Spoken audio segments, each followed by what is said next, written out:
Tere taas õhtust. Loeme jälle edasi 18. peatükk, nii nagu eile vaatasime, 22 peatükki on siin. Tänase peatüki nimi on Mees ja naine ja paljunemine. Suguelundid ja hormoonid, mida nad toodavad, östrogeen ja progesteroon naistel ning testosteroon meestel, mõjutavad seksuaalset küpsemist lapse ja puberteedi eas. Munasarjades tekivad munarakud ja munandites seemnerakud. Neid mõlemaid on vaja elu jätkamiseks. Nendes elundites on olemas ka kogu meie esivanemate tarkus. Järjepidevus saab kesta ainult siis, kui vastaspooled kohtuvad. Mees ei saa olemas olla ilma naiseta, nagu ei ole valgust ilma pimeduseta ja andmist ilma vastuvõtmiseta. Küpsedes saame teadlikuks oma seksuaalsusest, oma keha kujust ja suurusest, intiimsuse ja jagamise olemusest. Harva on kaks inimest sarnaste tunnete ja vajadustega. Suguelundite probleemid on sageli seotud probleemidega suhete ja seksuaalsuse vallas. Aktsepteerimine või eemale tõukamine, suhtlemine või suhete puudumine, kogetud traumad ja usalduse kuritarvitamine, enesevihkamine või eneseusaldus, seksuaalsuse mahasurumine, haiget saamine või ahistamise tagajärjeks võib olla madal enesehinnang, millest tuleneb suurenenud agressiivsus, soov domineerida või teistega manipuleerida, üksildus, ebaõnnestunud abielu ja depressioon. Esmatähtsad on meie sisimad tunded oma kehas suhtes, mis mõjutavad elu kõiki ülejäänud aspekte. Ometi kujuneb seksuaalne käitumine suures osas ühiskondliku surve tulemusel. Igal maailma kultuuril on omad stereotüüpsed tõekspidamised, kuidas peab mõtlema ja tundma mees ning mida oodatakse naiselt. Läänemaailmas valitseb stereotüüp, et mehed ei tohi nutta ega oma emotsionaalset nõrkust välja näidata. Naised ei tohi olla agressiivsed ja tugevad. Mehed ei korista kodus ja naised ei paranda autot ja nii edasi. See loob meestest meheliku ja sangarliku ettekujutuse. Naised aga on tossikesed, kes nutavad. Väga huvitav. See mõjutab meie seksuaalset käitumist. Mehed peavad olema valitsejad, naisi tuleb valitseda. Kuna keegi meist pole ainult mehelik või naiselik, meis on mõlemad aspektid, siis on selliste stereotüüpide loomine kaugendanud mehed võimest olla hooliv ja tundlik, naised aga enese kehtestamisoskusest ja jõust. Naisliikumine on seda piiratud mõtteviisi lõhkunud, andes naistele loa süveneda oma mehelikesse omadustesse. Kuid mehed peavad sama tegema. Tiibeti traditsioonis suhtutakse tarkusesse kui naiselikku ja kirge kui mehelikku omadusse. Kuid naised alles hakkavad oma taibu sügavustesse tungima ja üksnes vähestel meestel on julgust olla õrn ja halastav. Selle asemel on levinud arvamus, et meestel on aju ja naised on hoolitsevad. Senikaua, kui me pole taastanud endas tõelist tasakaalu, tuleb neil tegemist teha sellise stereotüüpse suhtumise, tagajärgede ja mõjuga oma tervisele. Nii mees nüüd tuleb. Mehest on tavaks mõelda kui valitsejast, mitte ainult seksuaalsuhetes, vaid ka maistes asjades ja poliitikas. Religioon on äärmiselt patriarhaalne, mida näitas laialdane pahameel, kui kirik hakkas naisi vaimulikeks pühitsema.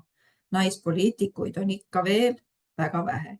Naised alles hakkavad jõudma ärimaailma kõrgematesse astmetele kohad piloodikabiinis jäävad aga peamiselt meeste pärusmaaks.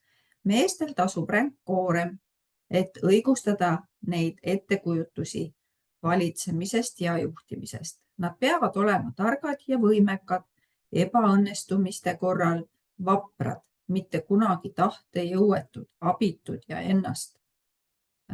ennast valdavad. Selles valguses ei ole üllatav, et meestel on raskusi mehelikkusega seotud sisemiste konfliktide väljendamisega. Kuidas või kahtlusi ja hirme lubada olustikku, kus sa pead olema tugev. Kui sulle on õpetatud, et tublid poisid ei nuta, siis ei ole isiklikel konfliktidel võimalik väljendust leida. Pole võimalust neid tunnistada. Ometi ei suuda paljud mehed elada vastavalt tavapärasele ettekujutusele mehest.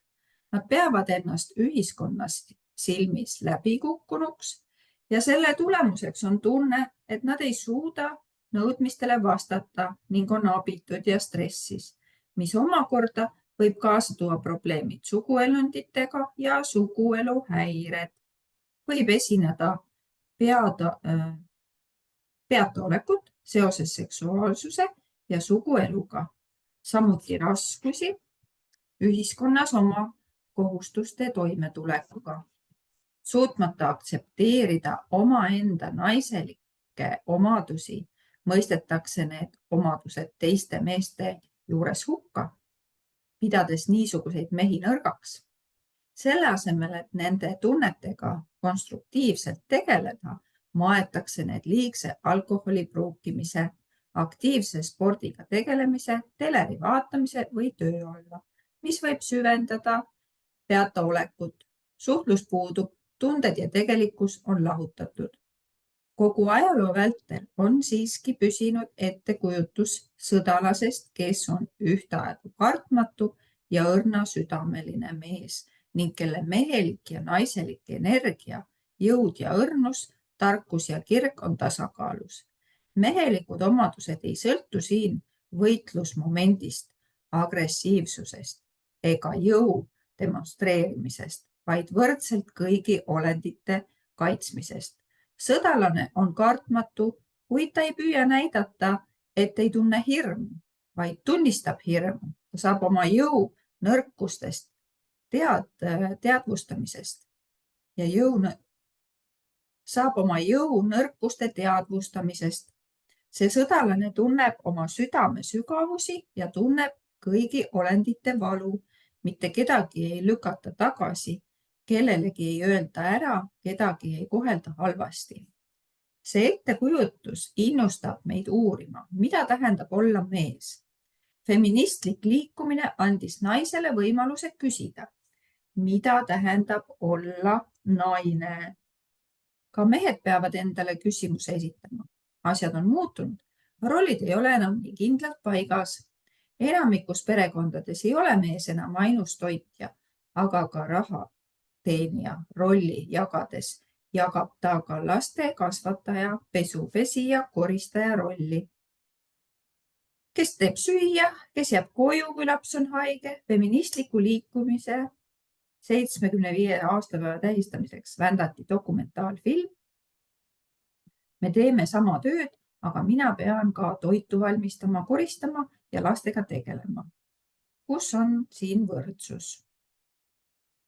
Mina ei ole küll seda filmi näinud.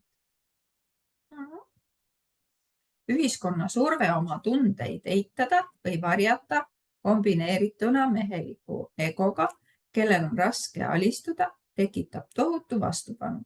Kui mees jagab oma muret, võidakse teda nimetada vanaeideks, kuid sõdalane õpetab meile, et kui mees teadvustab oma tundeid, siis muutub ta tugevamaks, mitte nõrgemaks. Mida rohkem ta armastab, seda kartmatum ta on. Tõiked naised uurivad oma ennast kehtestavaid ja intellektuaalseid omadusi, peaks innustama mehi tunnustama oma ebakindlust ja hirme, avastama endas õrnust ja armastust. Tänapäeva mehele oleks sel juhul väljakutseks avada oma süda, saada sõbraks oma tunnetega, olla kartmatu oma kaastundlikkuses. Näitleja Richard Richard Gere on vist see nimi, on öelnud intervjuus ühele naisteajakirjale, et filmi tegemine on lihtne, aga südame avamine tõeline väljakutse. Impotentsus. Jäigastunud peenise suurust ja tugevust on alati võrreldud mehe võimekuse ja jõuga maistes asjades. Eeldatakse, et tugeval ja enesekindlal mehel on võimas erektsioon. Võimetus erektsiooni saavutada või säilitada võib seetõttu mõjuda laastavalt mehe enesekindlusele, kahandades tema eesmärgitaju ning usku oma aktsepteeritavusse ja ihaldatavusse. Enamasti on impotentsus tingitud psüühilis-emotsionaalsetest põhjustest. Esmatähtis on mehe ja tema partneri vaheline suhtlus. Eriti kui partner nõuab mehelt emotsionaalselt liiga palju või õõnestab vaikselt tema mehelikkust, samuti siis, kui tuntakse muret viljastamise pärast. Mees võib tundma partneri ees emotsionaalset hirmu, talle võib tunduda, et ta kaob naisesse või et naise jõud lahustab ta. Ta võib olla kuuletuja rollis, kaotades kontakti oma kaasasündinud mehelike omadustega või tunda vastuolulisi tundeid oma seksuaalsete eelistuste suhtes. Impotentsus on seotud ka lapseeas toimunud ahistamisega. Mälestust sellest hoitakse alal pehmetes kudedes.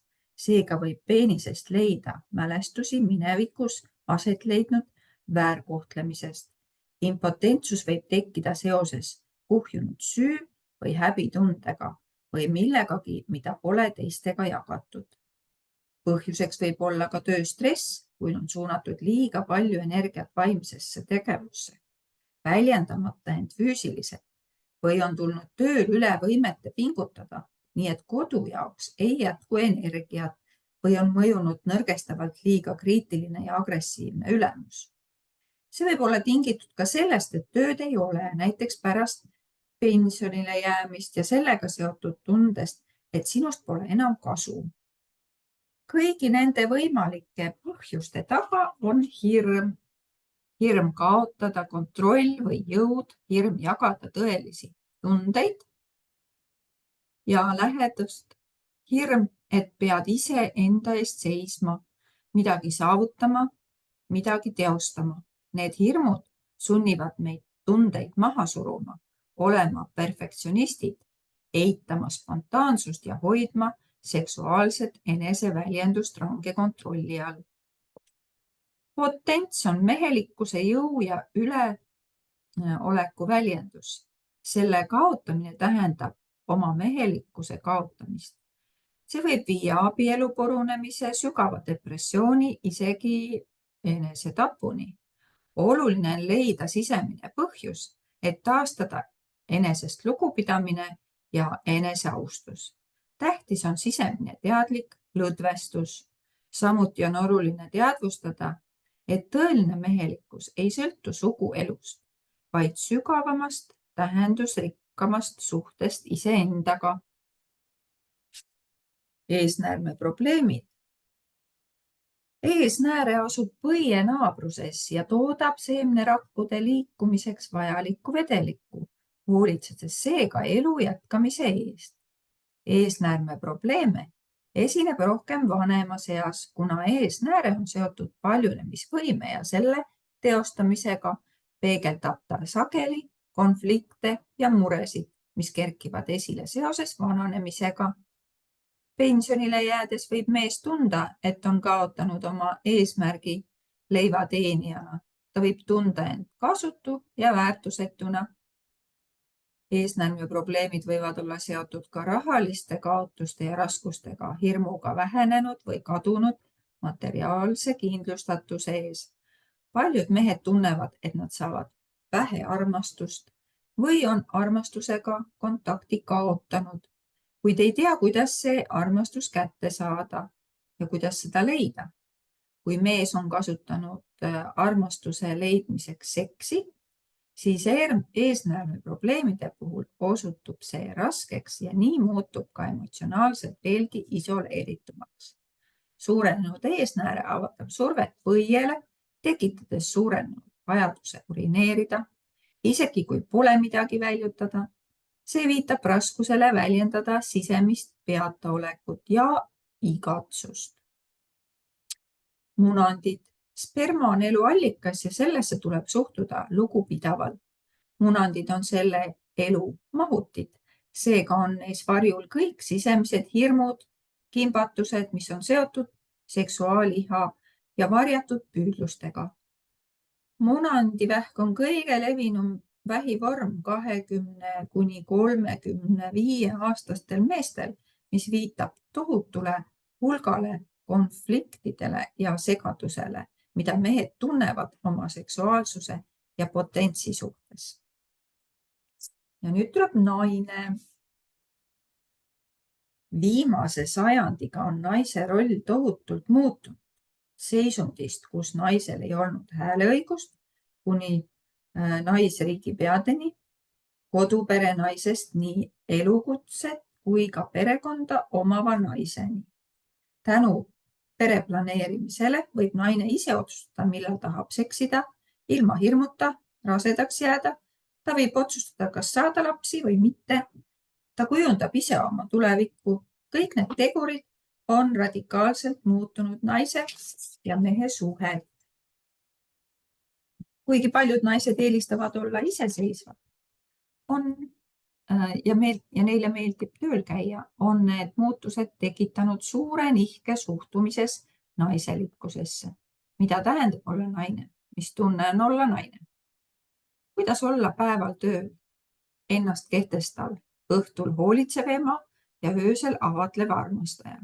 Kuidas hakkama saada perekondlikult raskel perioodil, kui samal ajal tuleb juhatada tähtsat ärikohtumist? Või toime tulla menopausiga, püüdes samal ajal koolis lapsi õpetada või tegeleda tööl haigete patsientidega, kui kodus on haige laps. Nende vastandlike jõudude tasakaalustamise õppimine tähendab väljakutset tasakaalustada oma mehelikku ja naiselikku aspekti, olla ennast kehtestav ilma agressiivsuseta, tunda end meestega võrdselt, kaotamata võimet toita ja hoolitseda, olla võrdselt hea maistes ja intuitiivsetes asjades. Möödas on päevad, mil kõik naised olid alistuvad, emotsionaalsed ja abitud. Üha rohkem naisi võidab endale hääleõiguse. Nende tarkust võetakse kuulda. Ent samal ajal, kui naised saavutavad suurema vabaduse, näeme ka, kuidas kasvavad naise reproduktiivsusega seotud probleemid. Rinnavähk, menstruatsiooni eelsed vaevused. Sagenevad probleemid, mis on seotud laste saamisega, suutlikkusega olla hea ema, põhjuseks kas tahtmatu lapsi saada ja sellest tingitud süütunne, sigimatus ja sellega seotud tunne, et oled läbi kukkunud. Seksuaalprobleemid, mis on seotud sooviga olla domineeriv või ennast kehtestav, tunne, et oled meeste poolt alistatud või vähem väärtuslik või minevikus aset leidnud ahistamisest tingitud süü- ja häbitunne. Ettekujutus sõdalasest kehtib naiste puhul sama palju kui meeste puhul. See tuletab meile meelde, et meie naiselikkus ei sõltu ideaalsest kehast, laste ilmaletoomisest, kirglikkusest seksuaalpartnerina ega ka edukast karjäärist. Naiseliku loomuse juurde kuulub taip ja intuitsioon. Teadja naine koos avatud südame, sügava armastuse ja kaastundega. Võime eostada ja sünnitada laps sümboliseerib naise tohutut loovust ja võimet seesmiselt muutuda. Anda elu oma sisima olemuse uutele aspektidele. Need uued aspektid avaldavad seda kergemini, mida rohkem suudab naine ennast aktsepteerida ja armastada sellisena, nagu ta on. Naiselik loomus tähendab ka alistumist, mitte alistumist mehele, vaid oma ego alistamist vaimse mõistmise kõrgematele dimensioonidele. Ja naise rinnad. Rinnad on naiselikkuse kõige silmapaistvam sümbol, mida naise kehaosadest kõige rohkem vaadatakse, kommenteeritakse, mille pärast kõige rohkem ahastatakse ja mida kõige rohkem demonstreeritakse. Naistele meeldivad nende rinnad harva. Nad on kas liiga väikesed või liiga suured, liiga kikis või liiga kongus. Ühiskondlik arvamus nõuab, et rinnad oleksid kindla suuruse ja kujuga ning mõjuksid atraktiivsena, kuid ainult vähesed naised vastavad neile nõudmistele. Viimase 20 aasta jooksul on arvukalt rindu suurendatud ja vähendatud, sageli naise tervist kahjustades. Rinnad tekitavad kohmetust, ebakindlust, arglikkust ja häbelikkust, aga ka uhkust ja enesekindlust. Nad mõjutavad naise identiteeti, tema suhtumist endasse ja oma veetlusse. Mõned naised ei suuda oma rindu puudutadagi, tundes hirmu või vastumeelsust ega aktsepteeri täielikult seda osa endast. Rinnad on ka toidu ja hoolitsuse allikas, südame väljendus, püha õrn koht. Nad toidavad uut olendit, pakkudes talle mitte ainult elu alalhoidvat toitu, vaid ka lohutust ja turvalisust. Kui sageli me näeme, et laps surub end ema rinnale, kuigi imikuiga on juba möödas. Sama lohutust võib saada seksuaalsuhtes, pakkudes partnerile paika, kus ta tunneb end turvaliselt ja hoitult. Rindade kaudu jagab naine oma armastust, annab osa endast teise heaks, kuid see võib põhjustada sisemise konflikti.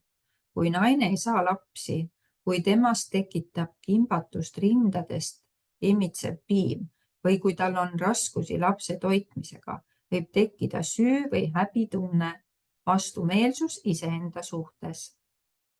Samuti võib esineda kalduvus ülemääraseks hoolitsemiseks, mille puhul täiskasvanud inimesse suhtutakse nagu lapsesse, hoides teda ikka oma rinna vastas. Või ka kalduvus jätta iseenda eest hoolitsemata, seades alati teised esikohale, eitades oma vajadust hoolitsuse ja armastuse järele. Naine võib tunda, et temast hoolitakse liiga vähe, et partner või lapsed ei pea temast lugu ega hoia teda, et teda lükatakse eemale, et teda kui naist ei hinnata. Püüdes saavutada armastust, alaväärtustab ta ennast. Kõik see võib tekitada probleeme rindadega. Ja rinnavähk on kahtlemata seotud keskkonnas leiduvate kantserogeensete ainete hulga suurenemisega. Selle esinemine on sagenenud ajal, mil paljud naised loobuvad traditsioonilisest pereema rollist ja asuvad tööle. Sageli nimetatakse seda haigust naissoohaavaks, viitab ihaldusobjekti ja hoolitseva ema rolli vahelisele või enesekehtestamise ja vastuvõtlikkuse vahelise konfliktile. Kas naise eluga seotud tunded tekitavad sinus segadust? Kas sulle meeldivad sinu rinnad või tunned sa vastumeelsust? Kas sinu naiselikkust on kuritarvitatud või tagasi lükatud? Kas tunned, et oled naise või emana läbi kukkunud? Kas sind hoitakse ja sinust hoolitakse? Nii, läheb intiimsemaks, nüüd tuleb tupp. See on varjatud sissepääs naise olemusse, kus naine võib väga kergesti tunda, et teda ekspluateeritakse või tema kallal tarvitatakse vägivalda. Võime avaneda ja alistuda on naiseliku loomuse väljendus, kui see akt on õrn ja tundlik. Brutaalne jõud tekitab siin kergesti kahju.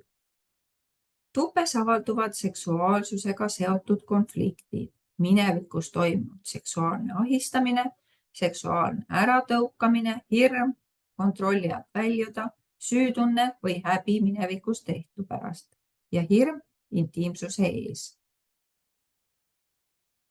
Siis on naistel probleemiks tupe või emake väljalangemine. See viitab kokku varisemisele või kaotusele, tundele, et sul ei ole toimuva üle kontrolli, lootusetusele ja abitusele, kuna väljalangemist esineb sagedamini pärast sünnitust või menopausi, võib see viidata kontrolli kaotamisega seotud tundele, et su keha ei kuulu enam sulle ning sellest tingitud hirmule, et sa oled oma naiselikkuse kaotanud. Sageli on see seotud tundega, et sa pole seksuaalselt atraktiivne või et sind tõugatakse eemale. Samuti soovimatusega seksuaalsuhet jätkata. Vaat nii. Aga ma pean kahjuks siin pooleli jätma. Sest mu ajake lihtsalt tiksus täis. Kuidas see nii ruttu läks? Ise ka aru ei saanud. Nojah, nii see on. Et pean panema selle kinni tänaseks.